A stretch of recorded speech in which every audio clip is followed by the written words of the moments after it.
Former insiders are warning Americans about the dangers of a second Trump term. In a new foreword to his book, former Trump National Security Advisor John Bolton writes, quote, "Nothing in politics is inevitable, and facts, even now, can shape politics. Facts are blunt instruments, and a mountain of facts demonstrates that Trump is unfit to be president." Former UN Ambassador John Bolton joins us here at the table. Mr. Ambassador, welcome. It's so good to have you. Great to be with you. Thank you for being here. So, you want to take that first one? Because I know she's been chomping. I read your op-ed in the Wall Street Journal that you have your book is out again in paperback, right, and you refreshed the foreword, and there's an op-ed in the Wall Street Journal from, I believe, January 31st. And then I saw Donald Trump last night, and I feel like there's some synergy here. I want to play for you what Donald Trump said last night in Conway, South Carolina about NATO.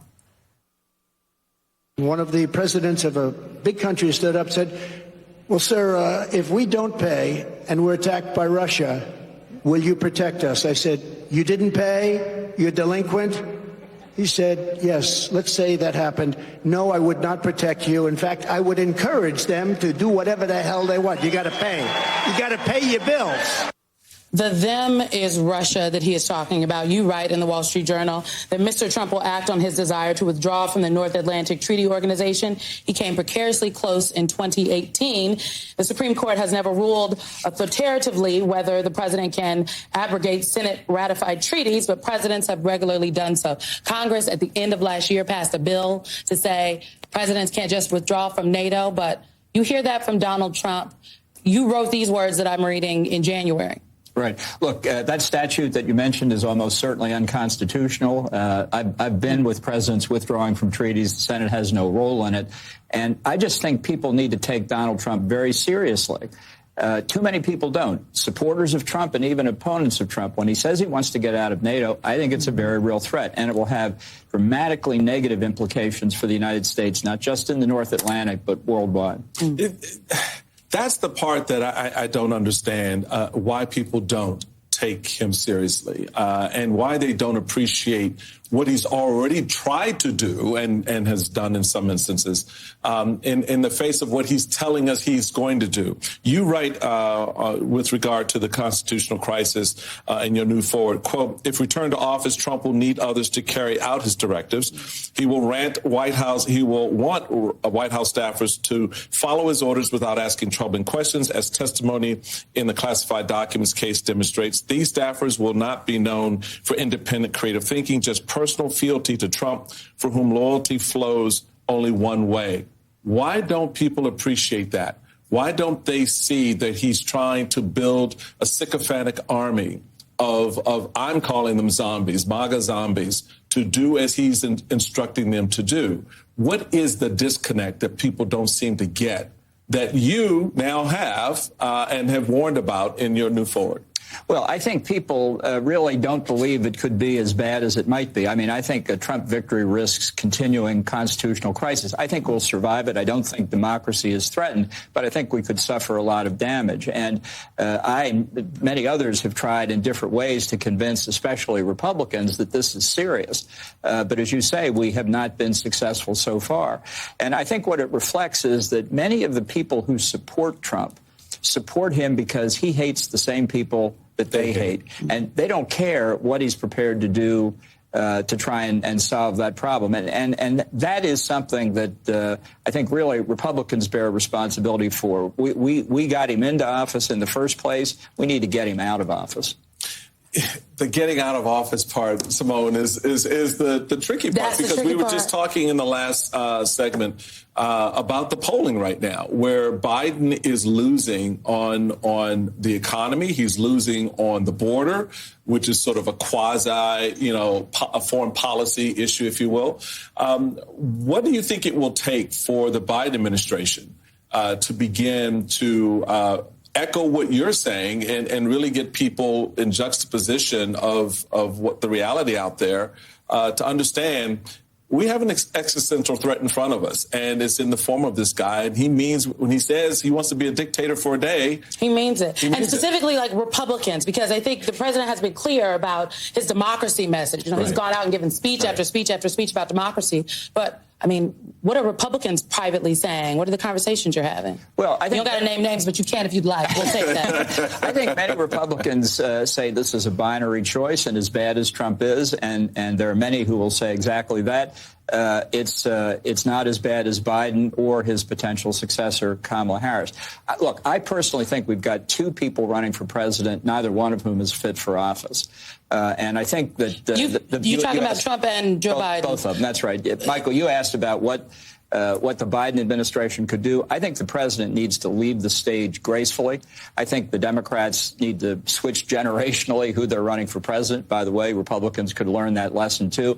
I think people don't appreciate how unpopular Biden is. It's not a question of messaging. They look at him, they think he's too old. That's a surrogate for competence. And I don't see Biden being able to fix that. I think a different Democrat could say, I don't have to defend all the Biden baggage, and could defeat Trump.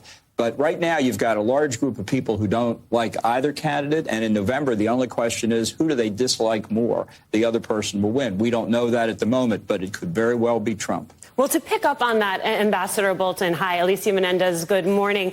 If you say that Trump is unfit, you argue that both candidates are unfit, but ultimately it will come down potentially to a binary choice of who you like or dislike more, who you decide is more or less fit. You yourself have said if it is this choice, you're not going to vote for President Biden, you're not going to vote for Donald Trump. Instead, you're going to write in the name of another conservative voice. Anything between now and November, if we accept the premise that it is going to be a choice between these two candidates, that would change your mind? I can't see it. Look, both are unacceptable to me, although for different reasons. I feel very beleaguered, but I'm not going to violate my principles by voting for Biden, and I'm not going to vote, not going to risk the Constitution by voting for Trump. That's why I haven't given up yet, as high as the hill looks to be, of stopping Trump before the convention. There are a lot of things moving. His criminal cases are still out there, and a meteor could hit the earth. I mean, there are a lot of things that could happen to stop Trump. But Ambassador Bolton, can I just ask, because if you don't, because we live in a, I mean, you've been a UN ambassador, you've been a national security advisor, you've worked over many administrations, not just Donald Trump's. And while this is a two-party system, and so if you do not pick one of the candidates, I mean, people often say if one is not voting in this race for Joe Biden or Donald Trump, a third-party option or writing a name in does nothing but to support, at this point, the data shows Trump. I mean, you say that you dislike them for two different reasons, and you think they're both bad candidates, but we just played sound of Donald Trump saying Russia should go invade NATO countries. Meanwhile, Joe Biden has strengthened NATO. So these can't be two sides of the same coin. Well, as I say, they're for different reasons, but it's a matter of conscience for me. I'm not going to violate my principles. I live in Maryland. As Michael knows, the odds are Joe Biden's going to carry Maryland, however John Bolton votes. Let's talk a little bit about our family, the Republican Party, and the fact that a lot of us, myself and a handful of others back in 15 and 16 was jumping up and down and saying, do not do this. This man, we knew then he was unfit. At what point did you realize that? At what point did you say to yourself in your conversations with him in 16, 17, 18, oh, my God, what the hell happened here? And how did I get this so wrong? Right. Well, I didn't support Trump in 2016. I was with many Republicans who said he was our last choice. I joined the administration because I believed that Trump, like every other president before him, would be impressed by the gravity of the responsibility he had in national security, the weight of the decisions that aged many presidents. It would discipline him. It would require him to think in national interest terms. And I'd spoken to him many times. I don't think anybody's called me naive recently. I think I understood what I was getting into. But I thought that pressure would have an effect. It had no effect whatever. And I learned it within days of taking the job. I did what I could for 17 months, but my book is really a 500-page explanation of how I got it wrong. You got it wrong.